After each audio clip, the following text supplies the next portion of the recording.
There's always an offer, there's always something new to buy, or there's always a new offer on something old to buy that's really good. In this video, we're going to take a look at SSL native Drumstrip. And I'm going to demonstrate what I did with some drums that I recorded and how far you can get using only the SSL plugins, the channel strip and the Drumstrip, so you can get closer to that SSL sound that so many people and so many styles take advantage of. My name is Juanchis, and let me show you how the SSL Drumstrip sounds. Welcome to my session. Sometimes I really like recording really simple drums with very few mics. I'm using one kick out, one snare on top, overheads with an XY technique, a side microphone that has to do with this Glyn Johns technique with a big condenser mic, a heart with a TLM Neumann 103, and a hi-hat mic from the bottom up and outwards from the drums. There's nothing else going on in here. Let me show you what we are going to be working with today.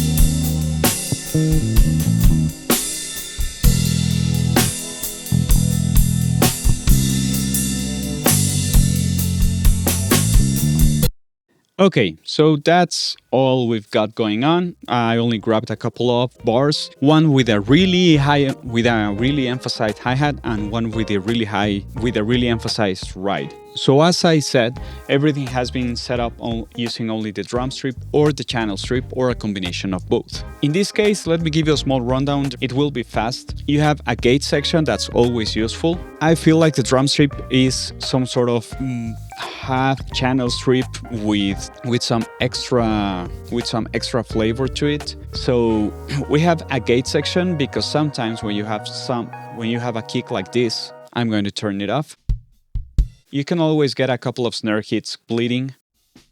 That's fine. We're not going to get into the discussion if cutting and the bleed out or not is worth it. This is more of a demonstration of how far you can get with the drum strip. And it has this really nice visualization of how it relates with the open and close. Remember, gates can also call the closing parameter high hysteresis, or however it's pronounced in English. Sorry about it. So my suggestion on how to set up a gate is you have to go as fast as possible on the time parameters. So I pull them all the way up. I'll start playing the loop and we'll start to find where the threshold works. I don't like that I cannot link the close and open knobs. That's silly and that's strange in my opinion. I should be able to move them together, but I can't, so it doesn't make sense.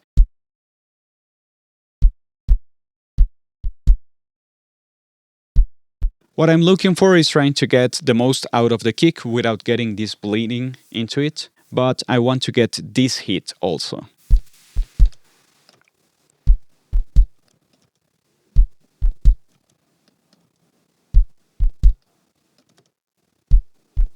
And it's going to crunch, it's going to sound really strange because the time parameters are really fast. So then I will go to the release parameters so I can draw better the decay of the transient or the sound that I'm trying to gate. But in this hit, I'm getting a little bit of the bleeding of the hi-hat or of a cymbal. I can cut that out with EQ, so I don't mind. If you make the release shorter, it's going to get snappier and tighter. So try it. Remember that whenever the release is too fast, you're also cutting down the low end that needs time to develop. So this should be enough. And lucky for us, this attack, even on 0 milliseconds, is not getting this click out of it.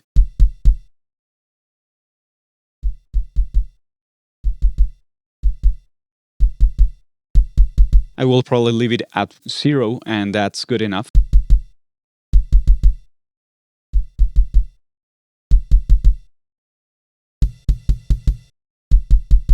And I really like the way that's really tight. So now I'm going to set up the close knob. Since I can see that the heat starts here and it decays over time, I'm going to set it it up first at the same threshold where the open is. And you can always set up the range, and this is a really interesting parameter on gates because that lets the bleed come back up, so it's not like this person in the back that's hiding behind a curtain and just coming out like, hey, ha, like, mwah, mwah, and whatever it makes, whatever sound it makes. So the range helps us with this infinite cut that usually makes the gate be a gate. So maybe you don't want to cut so much what's under the threshold, maybe you just want to take it like 18 dB. And let's hear the loop for a moment. And this makes much more sense. Remember, most of this tuning, fine tuning, I find more often than not that making them in solo isn't the best way to go. So most of the times I will be making these kind of calls while listening to the main mics of my drums, like kick, snare, and overheads. So I'm going to play it from here. Let me isolate what I was trying to cut out. Those two snare hits, I really want to cut them out, so with the gate. And they are more or less cut out. I can even make it a bit faster. Okay, so with the drums in solo, without it, and it's getting tighter and punchier, you know, because gates also help us build this envelope on drums and on sound itself, because you also have a release parameter that you can use it to shape sound. We also have these two modules that do some sort of enhancement, they say, that what they are actually doing is they are giving some harmonics starting from the frequency that you select here. So you can really direct what do you want to make much more clearer right above it, because that's the whole idea of making something in the low end distort or give some harmonic distortion on the low end.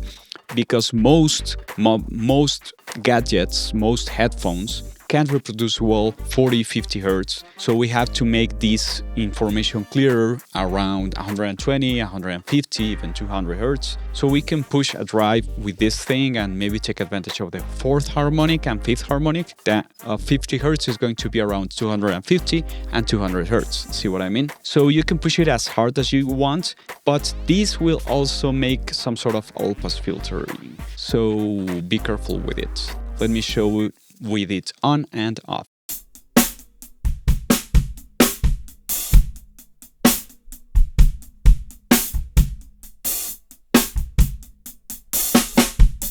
You have to push the drive knob so it really gets the most out of it, and the amount is how much of the distortion is going on. The same thing with a high frequency enhancer. This I found really helpful when I'm trying to soften up or bring out even the hi-hat on the overheads mic. Let me share. So now we are looking at the overheads channel. In this case, since my overheads usually have tons of low end, because I like it, because I really like it, let me share how my overhead was sounding before any processing.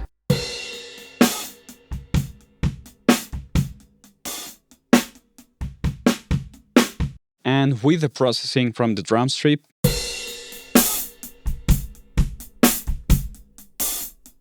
And with the SSL channel strip.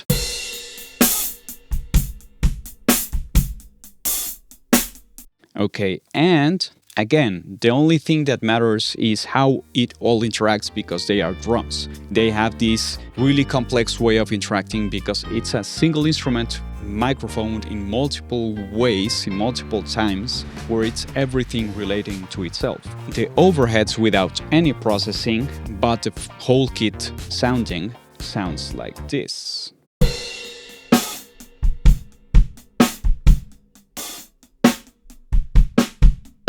And with the drum strip on the overheads.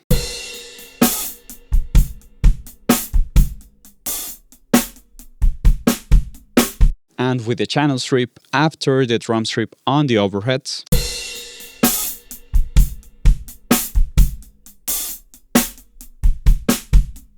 If I add the bass, because it's going to match and it's going to fight over space.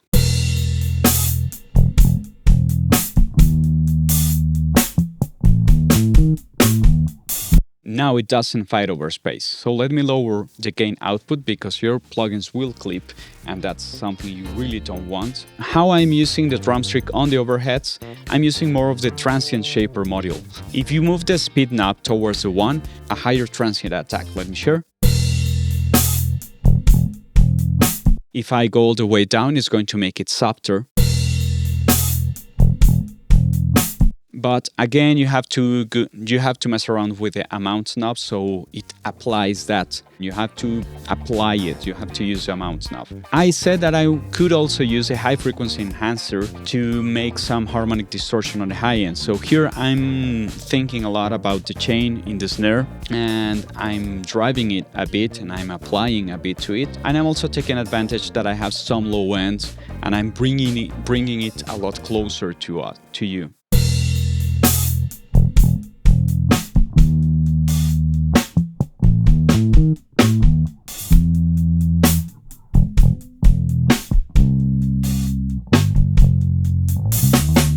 You also have this module, the Listen Mic Compressor. I'm really excited about that module because that's supposed to be precisely the feedback compressor that's in the SSL 4000E series, but sometimes I found that it was making my sound way too thin for my taste. So let me share how it sounds and you can decide if you like it or you don't. You just apply this compression knob to how much percentage you want, and you can use a narrow band, but it sometimes really thins out the sound. So let me share. You will be listening only to the overheads channel.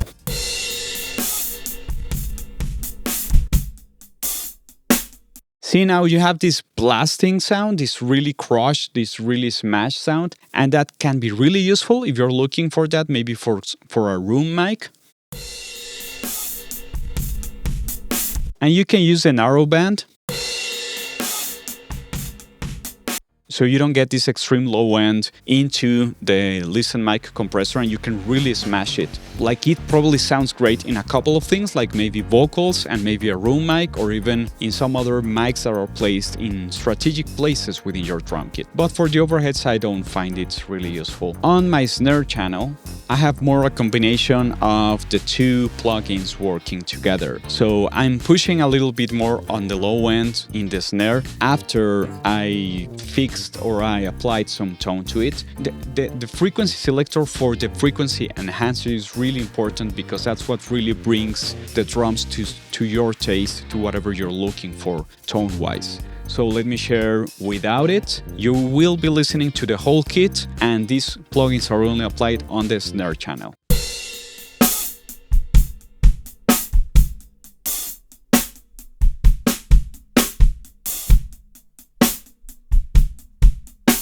Okay, so let me give you a small rundown. Again, the gate, we already talked about it. It's great. It lets me really outline the envelope of the snare. I have a little bit of the Transient Shaper because I really want a little bit more of the snap of the high end of the snare. I'm also taking advantage of that really metallic part of the snare with the high frequency enhancer, doing not so much to it, and a little bit more of the low end of the snare using the low frequency enhancer, and without the Listen Mic Compressor because I don't feel it's always useful. I'm using 4 out of the 5 modules, and I can still use this EQ of the channel strip to fit it within the mix. Because as Professor Alex Case always says, we only have 3 reasons to make a move within a mix. We have to fix, we have to feature, or we have to fit something. So this is more of a featuring kind of plugin, and in this scenario, this is kind of a fitting thing within the mix. I could probably try and fix something, but I don't feel there's something to fix. I also have these 3 extra mics that are really strange but quite complementary to the drum sound. Let me share how they are sounding.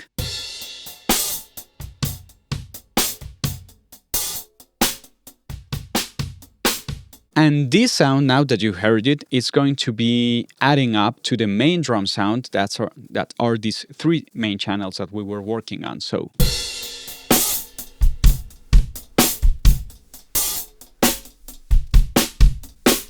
Okay, so now these 6 channels are going to be working together. I had a different approach with this extra sound that I'm adding up. I tried the Drumstrip on my side mic, the Glyn Jones style, and it wasn't working the way I wanted. I took out some sort of resonance that was going on near the hi-hat. So I'm going to place the plugins so that they are easier to imagine what's going on. This one in the center is the hard mic that's right above the kick, close to the snare and capturing the whole sound of the drums. This one on the right is the hi-hat, and this one on the left is the Glyn Jones one, right? So let me turn them off and then turn them on.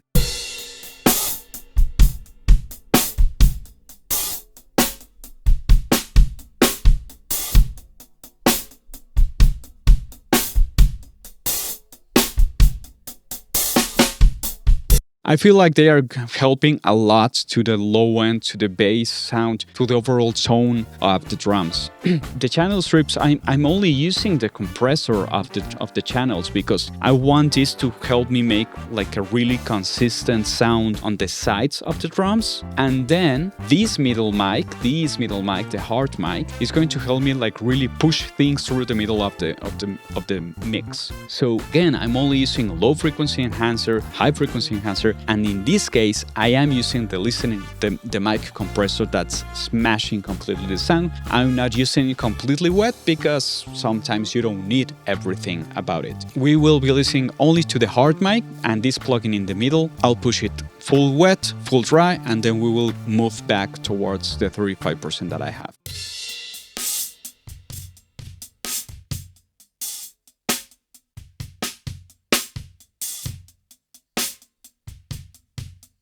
Okay, so let's listen to the whole drum sound, thinking only of these tone implications of the hard mic with the mic compressor. Okay, so dry, wet, and back to 35-ish.